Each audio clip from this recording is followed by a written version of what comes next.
is your girl Jodi ASMR. ASMR. Good evening, good afternoon, and welcome to my channel. Welcome back to my channel. Tonight I am reading from Horror Junkie 23. Horror Junkie 23, who has been kind enough to let me read their posts on Reddit. So they don't bite. If you want to narrate his story, just hit that subscribe button if you are not subscribed already. It does wonders for the channel, and it helps more people be able to listen to my creepy content. Now, if you haven't noticed, lately I have been posting some different ideas, more ASMR stuff. I did a butterfly I painted on my daughter's back, and I also did a vlog that is not ASMR, so if you want to check those out, that would be amazing. Sit back, grab a cup of hot cocoa, an adult beverage, a glass of water, and Altoid for my tummy, and enjoy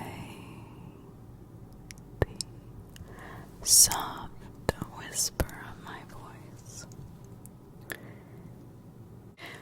Reading of Horror Junkie. He's such a great writer, or she is such a great writer.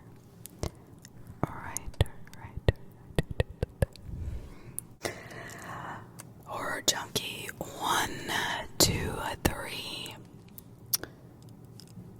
My brother went missing in 1981. That's over 40 years ago. Well, guess what? 40 years later, he showed up at our doorstep.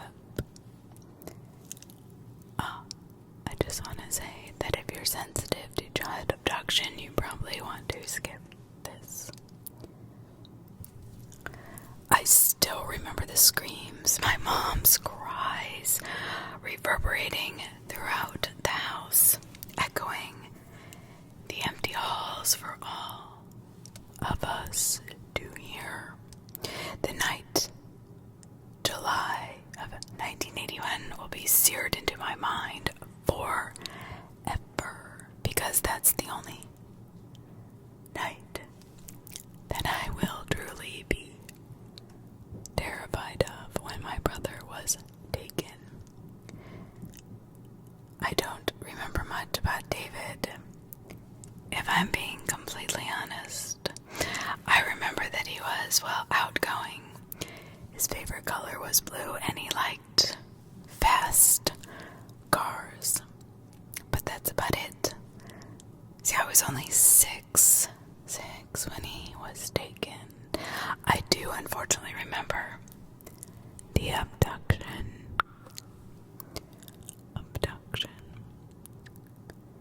My father had called us kids in for supper just as the sun was becoming low in the sky. I still recall it vividly. I was starving.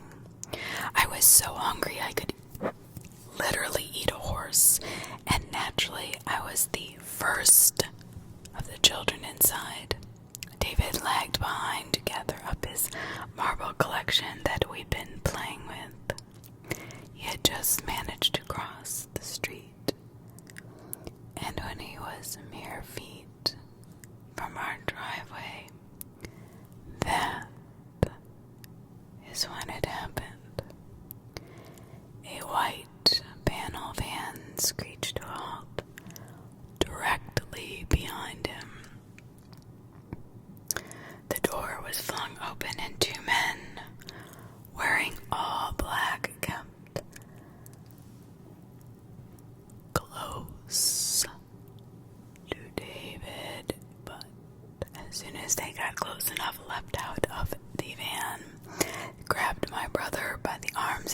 violently tossed him into the vehicle and then slammed the door shut and peeled away. I will never forget one thing: the look in David's eyes. Pure, unabated terror flooded his pupils. He didn't fight back. He never had the chance. Everything happened in the blink of an eye before David could even begin to process what was happening to him. Of course, my brother was never found.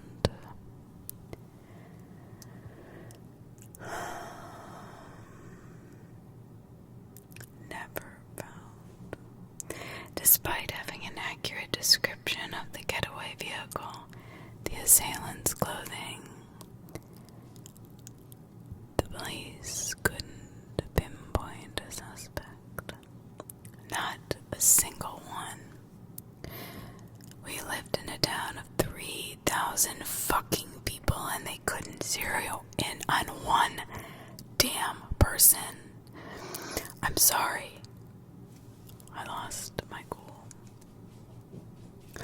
All these decades later, and my blood still boils when I think about the lack of effort that was displayed in my brother's case.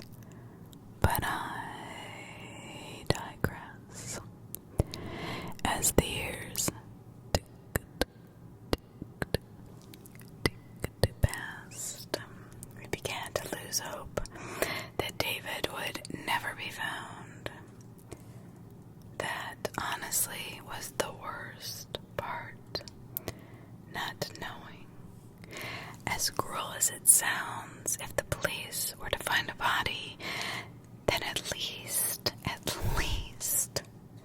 we would have some sort of closure. But they never did. Nope. They never found David. We were honestly left in a constant state of wonder. Where was David? Who in the you know what? Who took him? Who was holding him captive? Was he suffering? Were they torturing him? Was he still alive? And the question that gnawed at my brain, the one that really burrowed into my psyche for years upon years, if David ever was found alive, what do you remember? What do you remember us? After decades of zero progress on the case and in the investigation, we had all come to terms with the fact that, well, David wasn't ever going to turn up alive. He was now just a memory. Well, all of us, except for Mom, bless her heart. Mom held out hope until the day she passed away. My heart shattered for her, and it still does. That's probably the hardest to accept, watching your parents lose a child.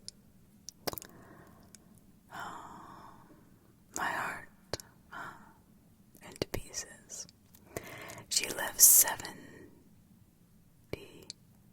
years and 37 years without ever finding out what happened to her own baby boy. 37 agonizing years, wondering if she would get to hold him in her arms one day, to see him smile, to tell him how much she loved him. But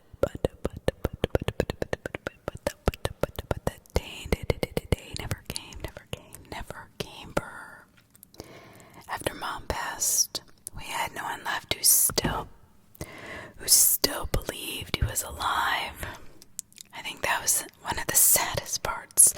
She was our candle in the window. And then she was gone. So when we received a knock on the door over Thanksgiving dinner, David was the last person anyone expected to find standing on our front porch. Time to say grace. Who is it? Carrie asked, surveying the room. There were 5 of us in attendance that year. My sister Carrie, her husband Eric, Dad, and me, and my daughter Lauren.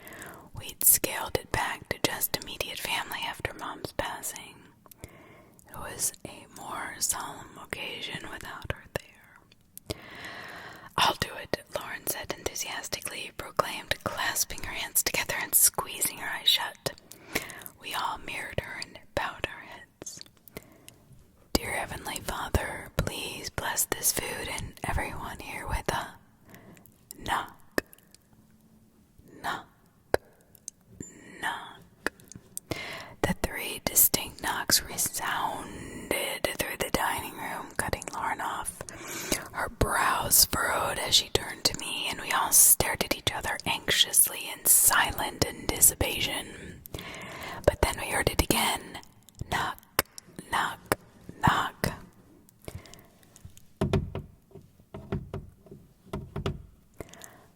I got it. Whoever's out there is gonna get a piece of my mind for interrupting dinner like this, Dad seethed, groaning as he tried to stand from his chair. No, Dad. Sit back down. I will get it. The last thing we need is you busting hip on your way to give our visitor an earful. I said, rising from my seat. Dad grumbled under his breath as reluctantly settling back into his chair. Once I'd nearly reached the door, the knocking assaulted our eardrums yet again. It sounded like the whole damn police force was at our door. Knock, knock, knock. Louder and more obnoxious. Okay, Jesus, I'm coming, I muttered. Muttered as I turned the knob. But let me tell you, when the door swung open, my face contorted into sheer confusion. A man wearing a beige overcoat. He stood before me. His brown hair was sprinkled with grays, and his hazel eyes looked dull, as if all the joy and fulfillment had been snuffed out of them years ago. I didn't recognize the man I was looking at. Hi, can I help you? A single tear trickled down his face. A spark of recognition ignited his features. Oh, yes you can, Tim. It's me, David. David who? I replied, still struggling to connect the dots. I'm David Monanen, your older brother. My heart exploded and my mind collapsed in on itself. I began to go numb and grabbed the door frame for support, almost passing out. The man claiming to be my brother wrapped his arms around me, gripping me in a tight hug. Tim, it's so good to see you again. You have no idea how much I've missed you. I was paralyzed. I couldn't move. My brain was failing to process the information it had received. This was all too much. Way too much. My brother, the man my family had mourned all these years, the one we thought was dead for decades, was clinging to me like a teddy bear at that very moment. My dad shouted from the table, "Hey Tim, who is at the door?" David released me and regained his composure. "Look, I know this is overwhelming, but do you mind if I come in?" I still spinning. Yeah, sure, everyone's down the hall. I choked out as I pointed a pallid finger in the direction of the dining room. Thank you, I've been dying to see them. It's been such a long time, Tim. I timidly followed behind David as he proceeded to reunite with the rest of the family. I was in utter shock. I can't even explain it. Questions ricocheted in my brain like ping-pong balls. How long has David been free? Who took him? How the hell was he able to break free, and how was any of this possible? Some of the same questions that had plagued me for years flooded back, along with a plethora of new ones. But I'd receive my answers soon enough. I just had to wait. My family was chattering away with Lauren, sneaking morsels off her plate when no one was paying attention. The second David and I stepped into the room, everyone felt completely silent. You could hear a pin drop. Carrie and Dad looked as if they'd seen a ghost, their faces mirroring my own. I glanced at Dad. Tears began to well in his eyes. David, is that actually you? My older brother smiled warmly back at him, his lower lip trembling as he replied, Yes, Dad, it's really me. Our dad began to sob, tears openly flowing down his reddened cheeks. It felt strange witnessing that. I'd only seen Dad cry one other time in my life, and that was at Mom's funeral. David rushed over to him, gently resting a hand on his shoulder. I took the opportunity to shuffle over to my daughter and reclaim my seat. I was afraid that I was going to faint if I didn't. Dad, I'm okay. You don't have to cry over me anymore. I'm back now. Everything is alright. Dad continued to sob before he glanced up at David with teary eyes. All those years, all those lost, precious years. I weep not only for what we cannot get back, but for what has been returned to us. David, we had all missed you incredibly. I hope you know that. Now the day that we've been waiting for is finally here. I'm so glad to see you, son. But David's expression suddenly shifted. His warm visage melted into one of disgust. My breath caught in my throat as he reached into his wristband. Adrenaline surged through my veins like venom when I laid eyes upon what he was hiding. David had pointed a stainless steel revolver at my father's skull. Hey, what's going on here? Carrie demanded. Why don't you ask, Daddy dearest? He growled. Unless you already know. In that case, I should end every single one of you. David snarled wildly, aimed the firearm at each of us. His eyes were manic, frantically darting around the room. Dad sighed, tears again sliding down his cheeks. David, they had no idea. No one did, not even your mother. Leave them out of this. I'm the one you came for. No, it's too late for that. You need to tell them what you did to me, what you did to our family.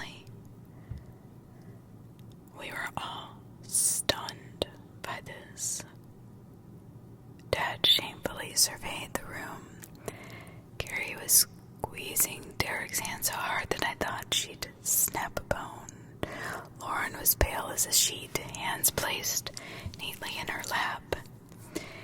And honestly, I was on the edge of my seat, mortified and sickened by this bile entering my esophagus into my mouth. What could David... What could he have to say? Dad reluctantly answered the questions that lingered in the air. Okay, you're right. They deserve to know. My dad took a moment to compose himself before continuing. Guess you're right. They do deserve to know.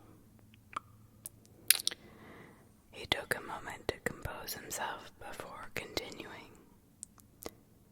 When you kids were little, your mother and I...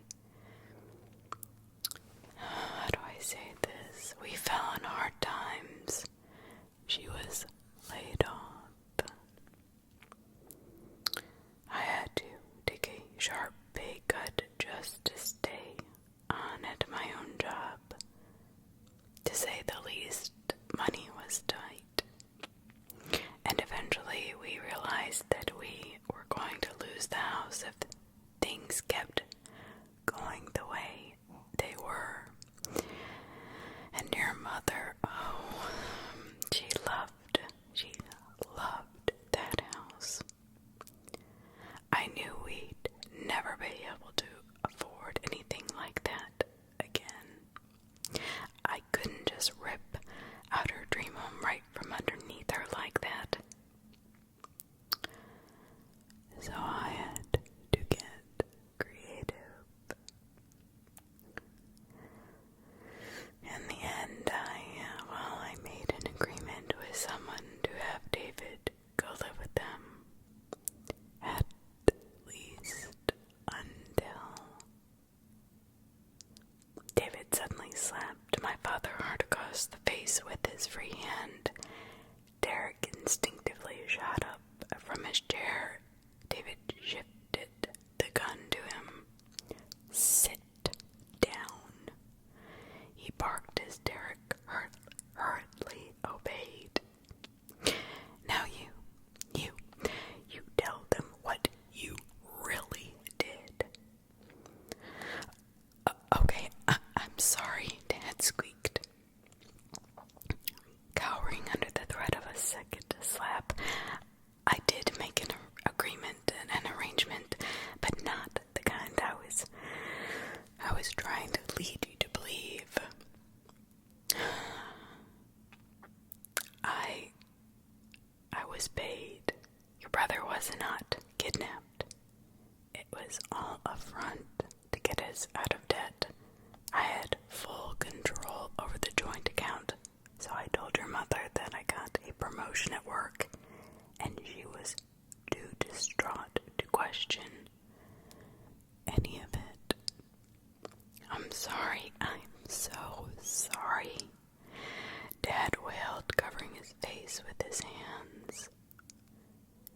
His revelation was followed by complete and utter silence.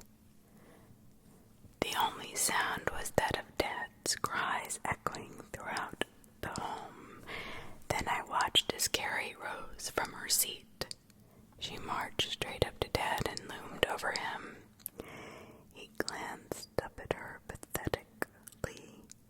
He was met with a closed fist to the jaw. How could you? You were tight on cash, so you sold my baby brother. What the hell is wrong with you? Did you even stop to think about what that would do to us, our family? I blamed myself for his disappearance for such a long time. I never fully recovered from that. And Mom, seriously? You seriously thought that Mom would take that stupid rundown dump that you called a house over one of her own children? You're psychotic.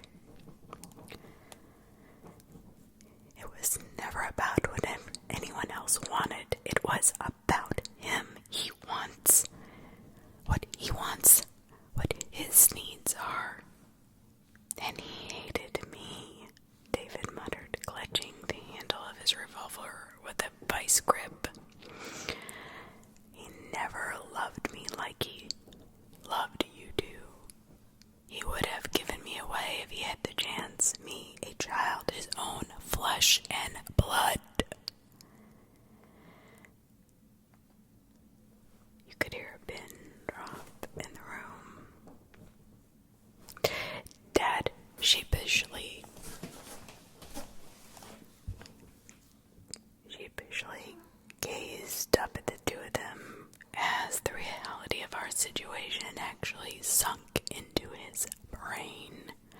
I began to realize that I felt no sympathy for my father anymore. A cocktail of emotions swirled within me at that moment. Disbelief, betrayal, despair.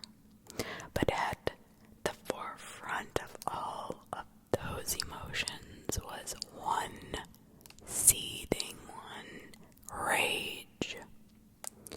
Dad had taken my brother away from me and lied through his teeth to everyone about his disappearance, and for what? A few measly dollars. I knew I'd never be able to look at him the same way again. My father was the devil incarnate. Look, David, I won't make this up to you. I can make things right. No, you can't. And you know that. But I can. And that's exactly what I intend to do. David spat, his eyes burning with resentment. Dad peered down at his lap. He didn't utter a word. He just accepted whatever my brother had in store for him. I solemnly stood from the spot at the table. I knew just as well as Gary and Dad and David what had to be done. Derek, Lauren, can you do walk and wait outside, please? We need to have a little chat with good old Dad here alone. They silently shuffled out the door. Lauren turned back and opened her mouth to speak, but thought better of it. I watched her as her blonde curls bounced around the corner and into the hall. Once we heard the front door shut, we all circled in. I won't bore you with the details of our conversation. I will say that David's revolver was feeling very chatty, however. It took a real liking to Dad, too. Such a shame they didn't get to meet sooner.